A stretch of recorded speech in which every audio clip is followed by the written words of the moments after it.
Hey, what's going on, guys? Mush back at it with another video. Got some disappointing news to talk about in today's video. Arkane Studios is one of my favorite gaming studios. They've put out Dishonored and Dishonored 2, but it looks like that they might be looking to add microtransactions into their games based on a job listing. And of course, Arkane Studios, a part of the Bethesda and ZeniMax family, and I do want to go over the job listing, and this is so strange to me because Dishonored is a single-player game. All of the games that Arkane has put out, from Dishonored, Prey, they're all primarily single-player experiences. I know Prey added that multiplayer component, but that's still a little bit disappointing, and it kind of begs the question, what is the status of Bethesda going forward? What is their game plan going into the future after the disaster that was Fallout 76? They've got some exciting releases coming, like Rage 2, of course, The Elder Scrolls 6, and then prior to that, we'll also have Starfield, but it seems like right now, Bethesda's making a lot of questionable decisions, so I want to look at that. Also, Square Enix has announced a brand new JRPG for PC. It'll be coming to PS4 and Switch as well. It's Oninaki, and it's being done by Tokyo RPG Factory. We want to talk a little bit about that game and why I'm pretty excited for it. It'll be coming summer 2019. And also, I want to round out the video by taking a look at a pretty good Humble Bundle that's available right now. Honestly, the highlight of this Humble Bundle, I think, is actually at the pay $1 tier. I think if you go at the higher tiers, it kind of loses its value a little bit. But the $1 tier is quite good, so we'll talk that at the end of this video. First up, again, I love Arkane Studios. I think they are a fantastic studio. Dishonored is tremendous. Dishonored 2, while it had some issues on PC from the get-go, turned out to be a great game as well, and Prey was phenomenal as well. I thought Prey was one of the best games of 2017. One of the more underrated games of that year as well. But if you go over to ZeniMax's job listings, and this was pointed out over in the PC Gaming subreddit, Arkane Studios is looking for someone to fill the role of a monetization designer. The fact that this is a job that's available is kind of crazy, but here's what the job listing suggests. Arkane Studios is seeking a talented and experienced monetization designer to join us in making AAA games, so that's something to note as well. This is for a AAA game. This isn't like they're going off and making a mobile game. If it was a mobile game, that would be one thing, but no, it looks like it's for a AAA game. The candidate will collaborate with the designers, production, and programming teams to manage the monetization features. See, this sentence right away worries me because this essentially means that they are fundamentally designing gameplay around monetizing a game. That's what I feel like Ubisoft has been doing with Assassin's Creed Origins and Assassin's Creed Odyssey. I've been talking about that a lot. The XP boost just drives me crazy with those games. You should be able to play through those games without having to do every single last bit of side content. Yes, there's a lot of side content in that game and it's great, but you have to do an obscene amount just to progress through the main story. For someone like me that's trying to play a lot of games and we have a finite amount of time, why do I have to buy a $10 XP boost? I should be able to just cater the gameplay experience in a way where I don't have to do as much of the side content. There's difficulty settings in the game as well. For that game in particular, even if you play the game at the easiest difficulty, you're still gonna have to do a lot of the side content just on the basis of being underleveled. But whatever, that's Assassin's Creed Origins and Assassin's Creed Odyssey. I like the games for what they are, but that element of the game really annoys me. But for Arkane Studios, that sense of the monetization designer collaborating directly with the designers, production, and programming teams to manage the monetization features, that to me points to, again, much like Assassin's Creed Odyssey, gameplay being designed around on the basis of monetizing it and getting money from the consumer, and that kind of sucks. Responsibilities for the job listing also include develop and manage the economy monetization components, implement and design monetization related features and content in the natural continuity of the game's creative direction.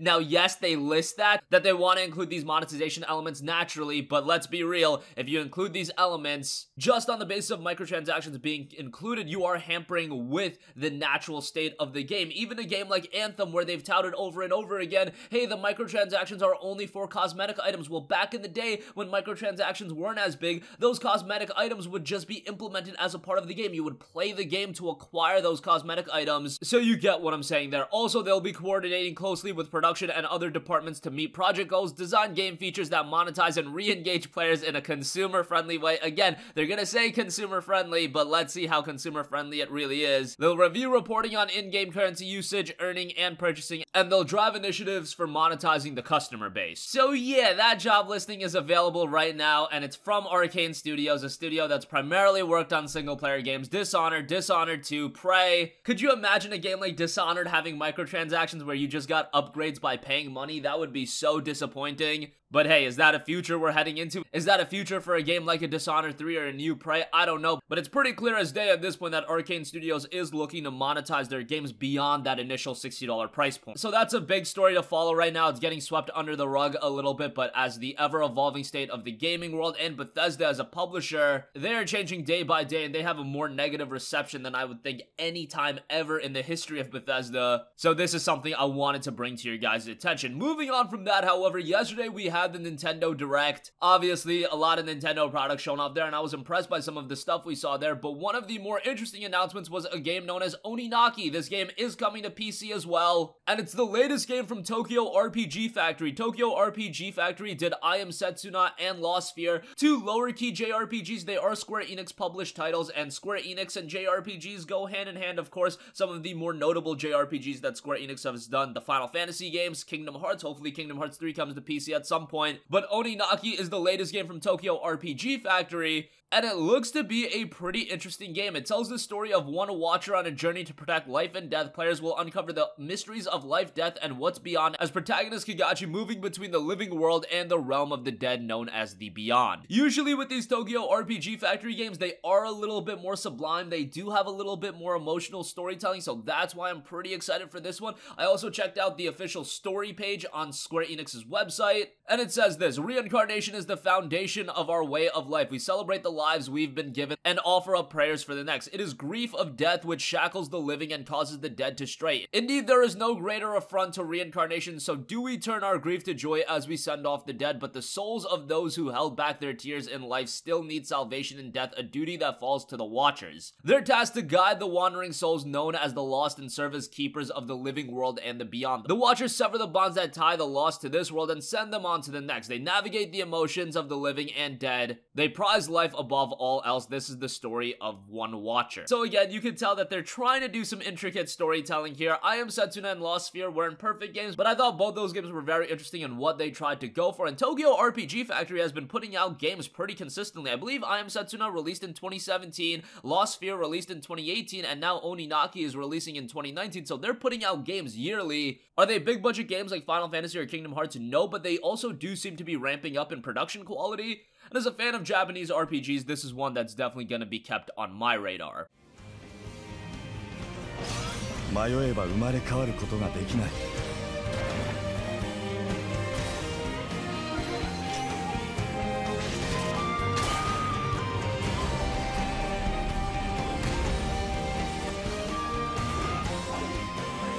だから俺たち幾ともりは輪廻転生への祈りを込めて任務を全うする。 Lastly, I do want to mention the Paradox Interactive 2019 Humble Bundle, which is quite good, but I think it's the best if you pay $1.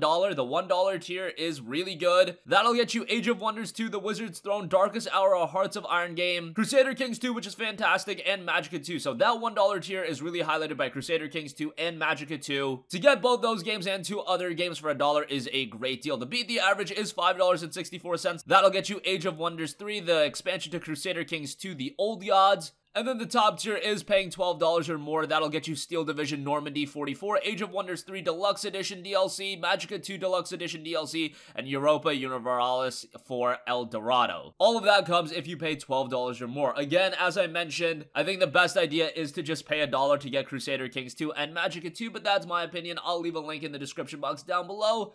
And I do get a little bit of a kickback because I am partnered with Humble, so I definitely appreciate that. And that's going to conclude this video, guys.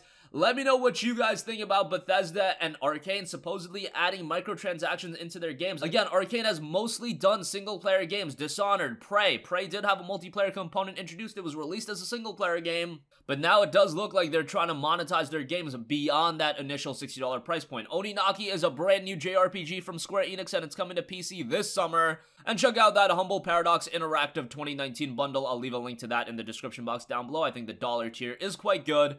The other tiers are alright, but if you're on a tight budget, getting Crusader Kings 2, Magicka 2, and two other games for $1 can't go wrong with that. That's gonna conclude this video. If you guys have a request for a future video, you can always leave that in the comment section down below, and I will catch you guys in the next one. Peace out. Hey, what's going on, guys? Mush here again. Hope you enjoyed the video. As you guys might know, YouTube's notification system is sometimes a little bit wonky, even if you're subscribed to the channel. Maybe you're not abundantly aware that I uploaded a video. To remedy that situation, make sure you hit the bell notification button. This way, whenever I upload a new video, and I try to upload as consistently as possible, you will be notified directly of the upload, and you can watch it as soon as it goes live. I would really appreciate if you guys hit that button so you can stay up to date with all of the content I'm posting. But as always, guys, thanks for watching, and I'll catch you guys in the next one. Peace out.